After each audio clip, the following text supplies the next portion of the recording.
tuning into SOCMA's podcast, where I sit down for a fireside chat on current trends affecting the specialty chemical sector. I'm Jennifer Abril, President and CEO of SOCMA. In this episode, I talk with Melissa Hockstad, President and CEO of the American Cleaning Institute. Join me as Melissa and I talk about her company's outlook for 2024 and 25, including reshoring trends for North America, new technology and innovations being driven by sustainability goals, and how companies in the cleaning space are incorporating AI into marketing and product design. So let's dive into it.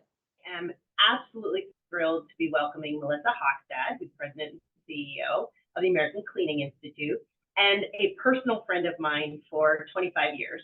So I'm thrilled to be able to talk to Melissa today. Thank you so much for joining me on the podcast. Absolutely, Jennifer. Well, thank you for having me. I just worked with you and SOCMA for so many years, and I'm just honored to be here. Thanks, Melissa. Most importantly, we want to hear your biggest event of the year, and one that all of SOCMA members know about, and many of our members go to, is your ACI Convention. That is one of the very first events of the calendar year, and it kind of sets the tone for what we can expect, not only for specialty chemicals, but for the broader industry. It kind of gives us a really early gauge of what that year might be looking like. So tell us about the ACI Convention. How did it go this year? And then also, what's the mood? What was the tone coming out of that? What kinds of things were you hearing about what to expect for 24? Yeah, so we start the year off right with the ACI Convention at the end of January. And I was personally thrilled. It was a record-setting event. So we had over 1,300 attendees from all around the world. And we have about 30% of our folks are international. And what's great about this week is it is a very busy week, but under one roof, there's hundreds of millions of dollars worth of business. We've got all the educational programming. And as you know, this is a group that loves to network. I would say the mood, pretty positive. You know, you talk to folks about how last year was, and they would tell you kind of, I'll say, mixed emotions. There were definitely some challenges that the industry was facing with destocking and supply chain. And so when I'd ask folks, okay, how are you feeling about 2024? The general theme was the first half of the year would probably be a slower start. And then once we get to the second half of the year, things will really take off again. So the mood was very optimistic. I mean, cautiously optimistic for the first half of the year, but really feeling strong for the second half of the year. And I think a couple of words I heard: innovation, sustainability, and it's all about the consumer. Okay, that's excellent, because we're going to dive into that. Here we are in Q2. Is that same optimism, is that same kind of predictive thought process holding up? Are they still feeling it's a slower start, or is it picking up more so than they expected? So I would say it's picking up maybe a smidge more than they thought. So it's definitely heading in the right trajectory. The confidence is still there for things to really pick up in the second half. So, I mean, I'm pleased to hear the trend is still there, because I think it's always that fear. You're making predictions in January. Where are you really going to be by that April, May timeframe? But I would say predictions I heard still really seeming pretty consistent at this point. Perfect. So you mentioned some topics that have come up at the conference, but then also through your membership: sustainability, new technologies, even some policy issues that you're tracking. So let's start first around technology. So What are some of the things, the innovations that your members are starting to look at? Anything that's new, trending, that the specialty chemical sector would be interested in hearing about, that we can contribute to your success in? Absolutely. So probably one of the big areas that our members have been talking about, and this has been for about the last 10 to 12 months, sustainable feedstocks. So again, I think people are really taking a look at how can they incorporate more renewable or environmentally friendly resources as they're making the starting materials, as they're making the key ingredients. And part of the reason why is, you know, consumers are starting to ask a lot more questions about our products. They want to know, tell me what's in my laundry detergent. What are these ingredients? What do they do? And the consumers are starting to delve deeper, even wanting to know, well, what was the starting material? So it's a level of interest and engagement that I think We've seen it picking up over the last couple of years. So there's the consumer interest side. And then I think it also just ties to our members and yours as well, thinking about sustainability more than they ever have before, thinking about where they can make impact. And so the feedstock arena is an area where at least the ACI members are talking more about. They're really doing the research and development behind where they can make shifts that can still make sure the products are doing what consumers and customers need them to. So I'd say that theme of sustainable feedstocks has been huge over the last year. And so that's fascinating. So I think I heard you mention before the idea of your members wanting to incorporate even practical things like cleaning in cold water, for example, and that'll drive some new innovation. Can you talk a bit about those kinds of just incremental changes, but things that are going to affect what kind of materials they're looking for? Yeah, so you're spot on. I think what's been great with our industry is as we're continuing to innovate and evolve, there's so much that our companies can do, but then also you're putting these products into the hands of consumers and customers. And so what's their role, especially in the sustainability space? And so you mentioned cold water. We've had a program that we've really been ramping up called Cold Water Saves. The general intent is to get consumers to wash their clothes in cold water. And one of the reasons why is that when you're heating water up doing laundry, 90% of the energy when you're doing that load of laundry is to heat the water up. Mm-hmm. So if you can not have to have warm water, that's great. I mean, it has broader impacts with climate and just sustainability more generally, but also it has allowed the industry to innovate on new products and technologies. So you have these products that will work in those environments. The other thing where we've really seen a lot of big shift is on low water or waterless products. So we have one of our members that just announced a new product, and it's almost like a square disc, but you can use it, you just toss it right into your laundry. So it doesn't even have the water there. So I think companies are also thinking about, if I can reduce my water, whether it's in my manufacturing product, my process, or whether I can reduce how much I'm using in the final product. So companies are just thinking about where they can make change, and it goes back to the fundamental all around innovation. Yeah. So talk to me a little bit about the tie between sustainability and these new innovations. So how does your membership think about sustainability? Is it mostly environmental impacts, like you mentioned, with energy efficiencies and water usage? Is it more about social impact? So talk a little bit about, because SOCMA thinks about sustainability in two ways. Sometimes we think about it in terms of products, and that's what we're talking about here, but we also think about it in the ESG realm, which is really about what are we doing as responsible citizens in our own company. And so how does your membership think about sustainability? What's prevalent? So I'd say our membership is very similar to yours. I mean, they're trying to look at it from a very holistic capacity. And what is really important for our members and for ACI as well is, how is what we're doing aligning with the United Nations Sustainable Development Goals, which hits upon the environmental impact, the societal impact. And so that's something that's just really important to the collective membership. And even at ACI, for us, sustainability is one of our core strategic pillars, and it has been for several decades. It's not just a one route will solve everything. And I think the other thing that's been really important with our membership is knowing it's a value chain responsibility. So it's working with SOCMA member companies, working together to figure out if we're making these products. And then when we're getting them in the hands to consumers and customers, what's the role that we can help influence that they would play as they're using our product? So it's a very holistic approach. And it's something that I continue to be really excited about, because I think our members are even getting more creative with what they're looking to do in the future. Absolutely. I mean, ACI is a master at campaigns, and you guys do an amazing job with consumer education. I'm always really impressed with all the work that you put out. So I imagine these innovations require some regulatory support. So what are you experiencing in terms of policy? Or do you have any challenges when it comes to the regulatory space and new innovations? Jennifer, we have heard loud and clear from our member companies that it is near impossible to get new chemistries, including sustainable materials, through EPA's review processes. And, candidly, EPA is just really failing to meet its requirements to review new chemicals within the 90-day requirements.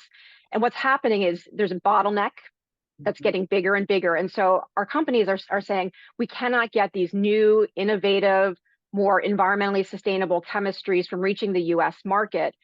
And what's happening, which I think is really unfortunate, is a couple pathways. Companies are saying, I almost give up trying to get things through EPA's processes. So they're saying, you know what? I'll just have to use the old chemistries that have been around for years versus this new, really exciting, impactful product, which could help EPA meet its own sustainability goals. So I think that's one challenge. The other thing that I've heard from some members is they've said it actually is almost becoming easier to get their chemistries approved in Europe, which I thought I would never hear, versus here in the US. So I would say that's probably been one of the biggest challenges. And where I do have hope is working together with other organizations like SOCMA, like the American Chemistry Council, with the broader Alliance for American Innovation to say, okay, we know this is a challenge, not just for my members or yours, but much more broadly. What can we do in the collective to work together to address what's happening at EPA, whether it's a regulatory approach or going to Capitol Hill and saying, this is a real problem and this is impacting businesses in a very awful way. Melissa, we could exchange memberships and have the exact same talking points because we are experiencing the exact same thing, even down to older chemistries or going to Europe. I mean, it's really impossible at this point. And collectively, we've been trying to put some muscle against this, and it just seems to get harder and harder and harder to find a predictive, a positive solution. But we keep trying. So I appreciate your partnership on that, and we really do have to find a way to have EPA be quicker about making these decisions. It's really critical, and I think as we look at more domestic production, right? I imagine there might be some interest in your membership to have products being made closer to home now, which will just if EPA does not clear its backlog, it will just continue to grow and grow and grow. Absolutely. And I think the other thing that is really important from the industry side is being willing to tell those stories, being able to go to the agencies and say, here's a specific example of a specific technology. And the more the industry can even help us with the storytelling we can do, I think that'll help us be more impactful. Yeah, absolutely. Okay, so what else in terms of, so the SOCMA membership is really, we're suppliers to you, we work in partnership with you. What else are you thinking about or tracking that would be good for supplier awareness? Things that we should be aware of that you're starting to think about? So I'd say a couple of different trends, and some are more positive than others. I mentioned again the consumer side. So again, they want more information from us. The other thing they continue to look for is, I'll say, convenience is king. How can you have a product that makes my life easier? I can get the job done faster. And so what our members are thinking about in terms of ingredients, for example, if I have certain ingredients, can they serve multiple functions in a product? Okay.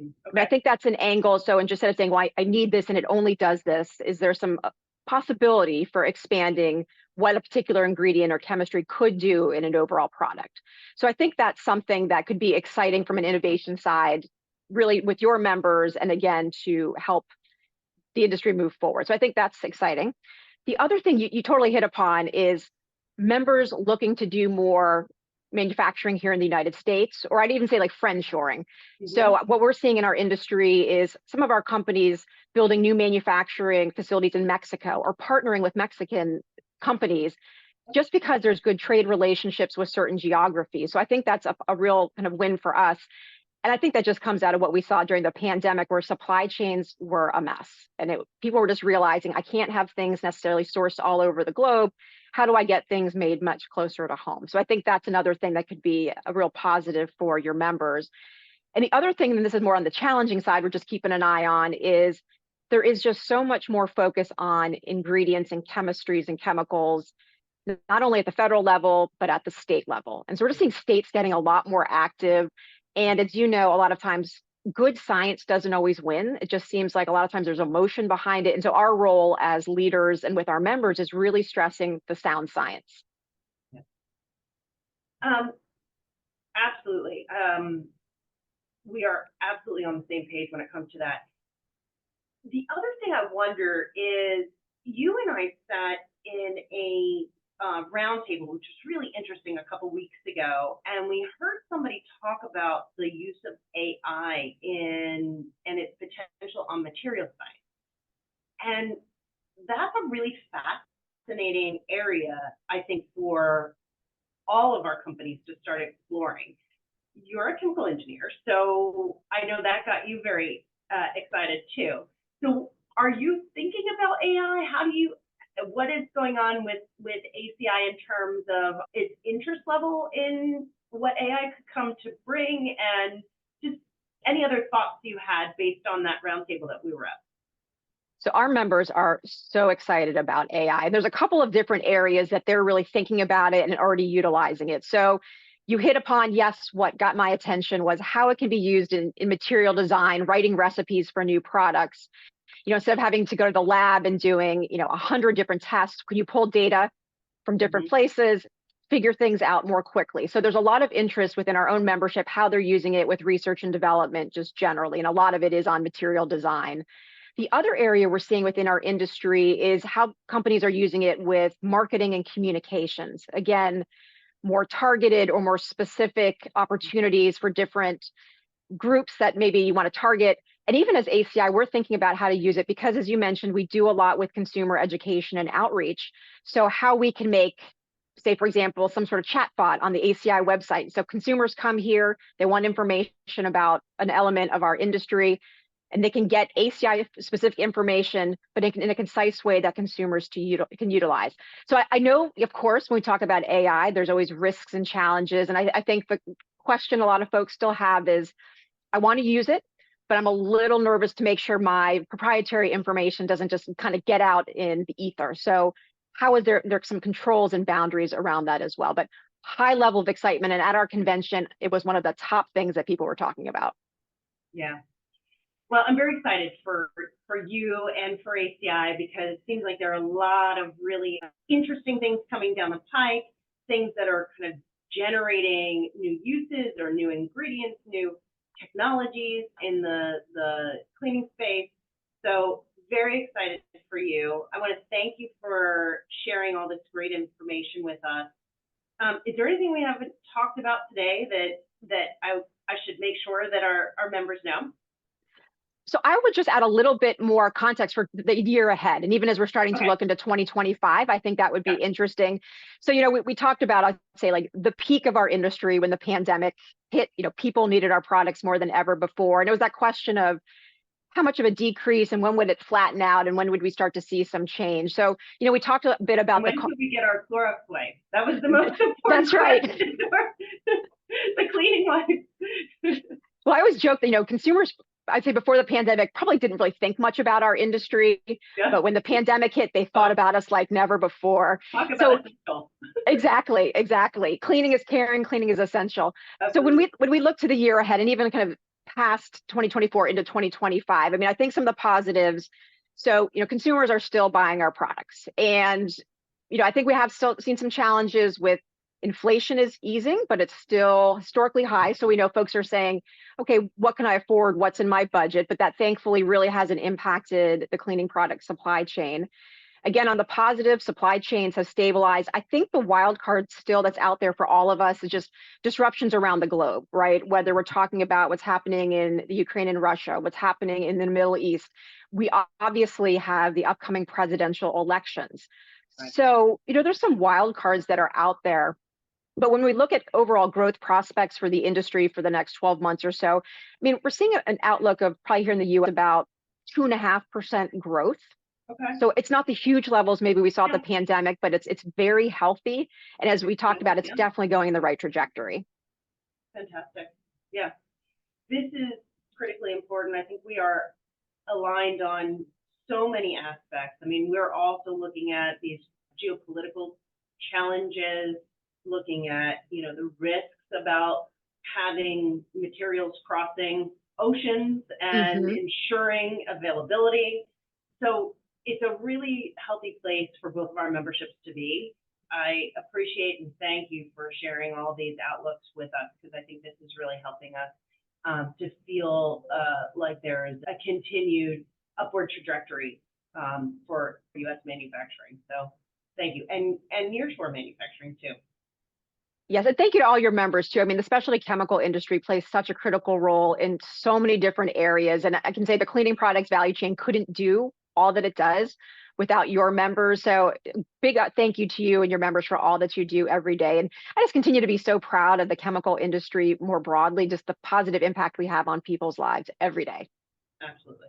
And we are going to let you have the last word on just like that, because that is a perfect place to end.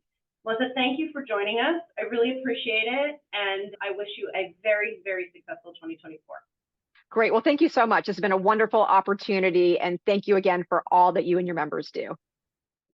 Thanks for tuning into this episode. I hope to see you back here for our next one. In the meantime, check out SOCMA.org or our LinkedIn feed for links to other podcasts and SOCMA programs.